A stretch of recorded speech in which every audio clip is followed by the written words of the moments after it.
మాట్లాడండి, మీరు మాట్లాడకండి, మీకు సగం సగం తెలిసి మధ్యలో రాకండి. మీరు కూడా మమ్మల్ని అడగడం చదువుతున్నారండి. ఇది ధర్మానికి సంబంధించిన విషయం. ఎన్ని కుటుంబాలు నాశనమైనాయో మీకు తెలుసా? వీళ్ళ వల్ల ఎన్ని కుటుంబాలు నాశనమైనా తెలుసా? ఎంతమంది అమ్మాయిలు జీవితం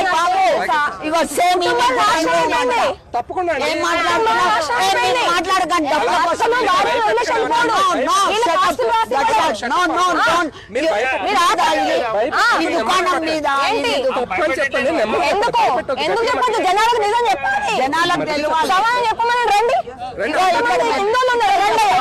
వాళ్ళ ఊర్లో సమాధానం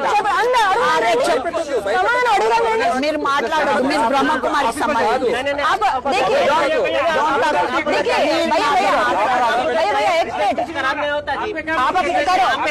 भैया एक मिनट आप आदम को मानते हैं ना भैया?